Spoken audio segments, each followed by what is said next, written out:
Welcome back to Talk of the Town on 99.7, 1450 WHTC and WHTC.com. Welcome back to Talk of the Town for this, a Friday, July 10th. I'm Gary Stevens. Glad you are with us. Open line following the 11 o'clock news block. But on the second Friday of the month, we are joined, as we are normally, an update from Dumont Lake. That's where the Allegan County administrative offices are, and we're with Allegan County Board Chairman Jim Storey, along with former Board Chairman, current Commissioner Dean Kapenga. They join us jointly together this morning. Gentlemen, good morning and welcome back to Talk of the Town. Well, good morning, Gary. It's good to be with you and with all the fine listeners of WHTC. Good morning, Gary and listeners. We're glad to be here.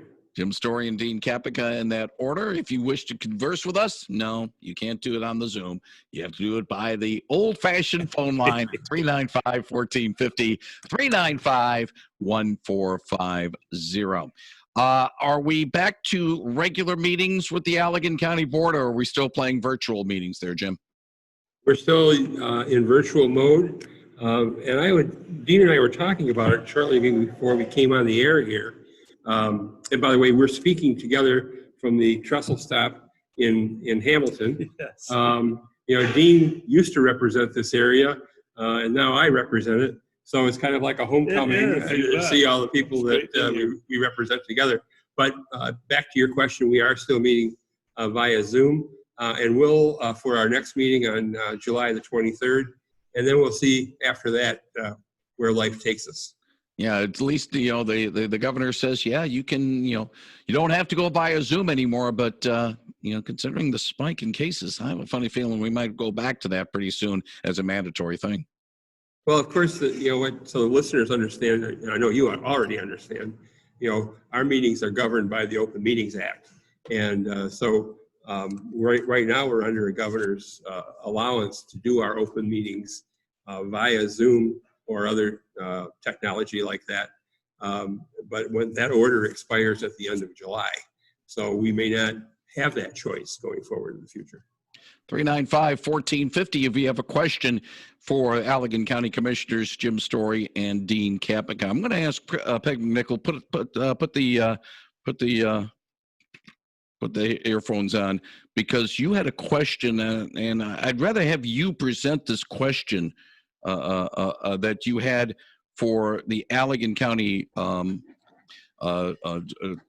emergency management director, which was... I missed the first part because I was rolling some audio here. No problem. You had a question for Scott Corbin, who's now Holland City Councilman, besides being the Director of Emergency Management for Allegan County. That was a good question. I think it was a good question to ask the commissioners as well, involving something that Ottawa County has, and maybe Allegan County might be considering involving a certain department. Oh, yeah, the Office of Diversity and Inclusion. I think I may have asked you guys about this a while back, didn't I? Off the air? I think you did. What was your answer? Well, we haven't had that brought forward as an issue. Do you think you need it? Well, so far, I'll be very candid with you. I think we work very hard at including all of our citizens in the affairs of our county government. And I'm not a big fan of setting up walls and divisions. I'd rather just treat anybody who wants to participate is encouraged to participate. We welcome them all languages. Our sheriff's department is well diversified, in my opinion, but Dean is a better expert at that than I am. That's what I think we have done fairly well. What's your mechanism, though, if someone feels they've encountered bias or discrimination because of race, or because they're in the LGBTQ community, or they're a woman, or for any other reason? What's the mechanism for recourse? Well, I have to say, and this was a topic that we had asked Gary to discuss, not the discrimination issue directly, but we are encountering our 23rd year of having our administrator, Rob Sarrow, be a stellar employee of the county, and he has been aggressive in training his staff to look out for this issue. He brought in the Human Resources Director himself to a number of seminars to be looking for those subtle signs. And what is the recourse? The ultimate recourse is to come to the county board itself. But there are many steps between when someone may feel that way and before it comes to the county board. But our administrator is very sensitive to that. Now, I would just also just say that instead of it simply being a verbal that Jim and me are saying it, in all of our applications, in our mission statement, in when an applicant goes to apply for something, we have guidelines in place just to clarify, saying that there can't be discrimination. There can't be us picking and choosing. So we try to do this verbally, but we do it in the statements that we have in applications and in our statement of policy. So there's policies in place to thwart that happening so that it won't happen. And then if you are somebody who that it has happened to, there is even policies in place for you to go to step by step, go to take it to this person, take it to that person, so that it will be taken care of. Okay. Again, Peg, I appreciate you hopping on board on this, because I know that you could have phrased it a lot better than I did. I just want to botch it up. I've been pretty immersed in this well before I came here, because I worked at healthcare systems where we had to talk about that. I worked for the federal government where 30, 40 years ago, it was something they were talking about, trying to give everybody an equal footing. I think the federal government started this well into the 50s, I think, because it was federal mandate. But I just find it really interesting, because there's this group of people who say, let's just don't talk about it at all. And then other people who say it's going to cause all sorts of lawsuits. And other people who think equal rights means giving certain groups some special extra rights. And the way I understand it through all my research and experience is that it's just about leveling the playing field. So if somebody applies to get an apartment, they're not turned down because they look like fill in the blank, a group that the renter might be prejudiced against for any reason. Okay. Again, I just want to appreciate that, Dean. Something that I find interesting is, I know since I come from 30 years of law enforcement, we've had all the news saying police officers are this. Police officers there's brutality happening within the sheriff's department, and I never knew that to happen. I mean, I called up, when that's been happening, I called up a few retirees, as I am, and said, do any of you guys ever know of anything like this that's taking place within our communities? They said, we don't. I called up the sheriff, I called up the prosecutor, I said, in the history of Allegan or Ottawa, do you know of any type of discrimination like this where there's been a beating or there's been discrimination against any nationality? They didn't have anything. So I said, well, why aren't the facts being given? Why isn't there another side of it that's being said, as far as if there is discrimination, we should know it. How many cases? When did it happen? Right. Because and then, so sorry to interrupt you. The thing that is interesting is your sources in this are all the official sources. Did you ever talk to a community group to ask them what their experiences might be? We go to all county meetings, as far as Jim has 5 townships. I have 5 townships. We go to these townships where there's citizens, and we ask those questions, as far as this has come up. This is what we're discussing. Trying to get information as far as, do any of you know of a case? Do any of you feel discriminated against? So we ask the questions, but I don't know, especially in the law enforcement part of it, I know there hasn't been an official case. And I want to pop in, on our county website, Dean's phone number is there, my phone number is there, all of the county board members' phone number is there. And believe me, citizens do reach out to us for various issues. And, in this age of computer technology, obviously what we're using today in the Zoom, people have access to that. And, we take all those calls and respond to them. And that's the ultimate recourse, is the people that you put in office to solve these problems. I just want to add one on this particular subject. Well, you're right, the federal government was the early ones on this, but it is really early because it was Abraham Lincoln that said everyone deserves the same place at the starting line of life.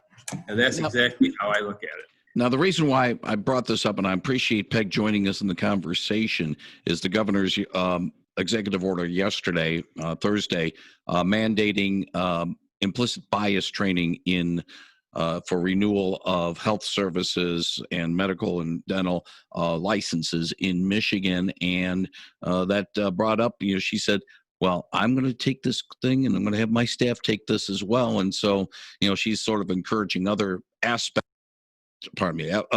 of government to be a part of it. And so that's why I brought this subject up with you guys today to see exactly what Allegan County is doing in this regard. And let me just say, the board itself, late last year or early this year, it was late last year, we brought in a gentleman who was an expert on on the diversity changing population, or the diverse population changing in our county, to kind of coach us and guide us in that.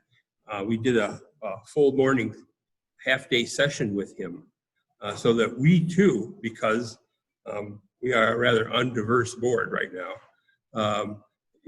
we too need to hear that and have that training, and we have had it. Gentlemen, one of the aspects that I've sort of hit upon during this COVID-19 situation has been some of the effects of social distancing, stay home, stay safe. And one of my concerns has been, what about the mental health of people involved in this situation? Are we addressing it properly? And apparently not so much, maybe not so much with COVID-19, Jim and Dean, but Mark Whitty had the mental health report for the county. Tell us what he told you guys.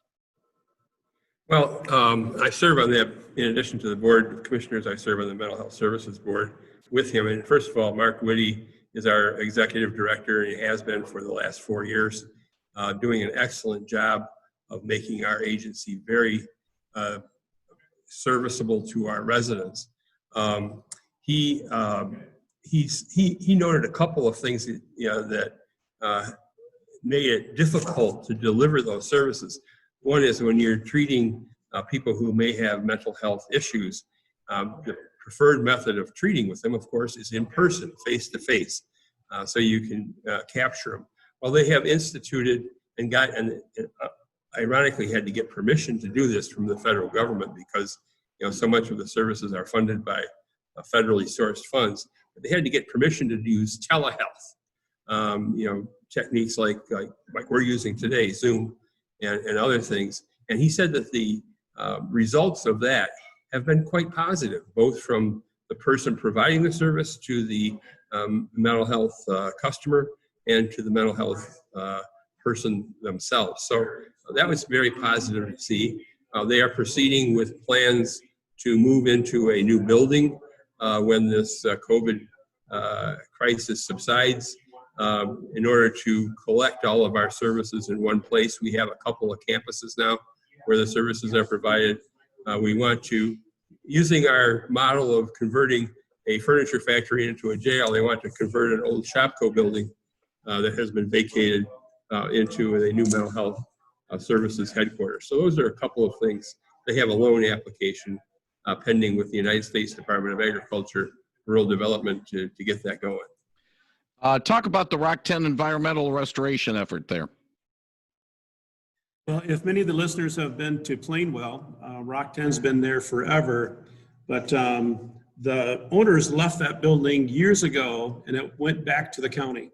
So we are stuck with a building that has had asbestos in it, that is falling apart, and we've had kids that we've tried to keep out of it. We feel it's a danger just to that area. We're trying to clean it up. So we made a decision yesterday to look at getting estimates as far as to see what it'd take to get rid of that place, as far as just to take it down and make it environmentally secure so that we can get another site on there. And I'm sure if you're from the Plainwell area, you're going to just give a sigh of relief going, oh, you're going to finally do something in getting this building down. And it was just a huge paper mill that we're going to finally do something with, that we were just really stuck with. So I'm just happy that the board could get together to make a decision that we have to do something about this. So we're in line to put that together.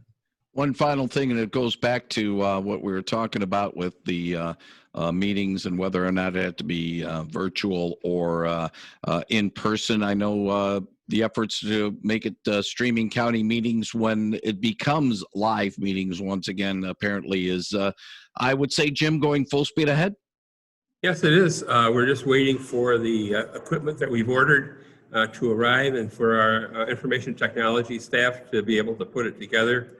We are also in the process of developing a policy on how to use it properly.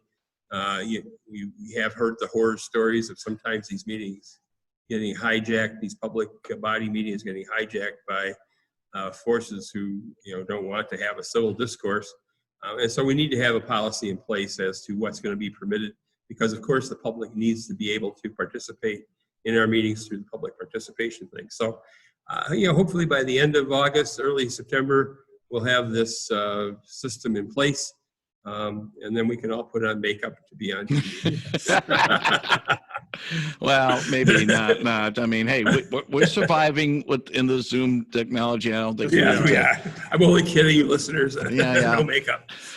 Maybe just a little extra time in the sun. I think that would certainly help. The Allegan County Board meets every second Thursday, which means they met yesterday. They'll meet again in a couple of weeks, and if we do my math right, the 23rd. Correct. Yes. I got that right. Yeah. And it looks like we have maybe a half a minute. I want to put a plug in for the 23rd meeting. A number of our residents, 100 of them, have asked us to reconsider a decision on whether to permit ORVs and quads on county roads. We made that decision 5-6 years ago. We are going to have a discussion of it at the 23rd meeting. So, if citizens want to join in, we'll be on Zoom, so you don't even have to come to the complex. You can join us virtually, if you will. July 23rd, 1 o'clock. With that, we button up this edition of Talk of the Town with our friends from Dumont Lake. Actually, they live, not on the lake, but they live near in our area, representing the far northwest corner of Allegan County. Jim Storey of R-Holland, Dean Kapenga of Hamilton, with our Allegan County Board of Commissioners update. Gentlemen, have a good month. Let's do this again next month, shall we? Thank you, Gary. You too. Thank you very much. That's Dean Kapenga and Jim Storey, and it's CBS News at the top of the hour.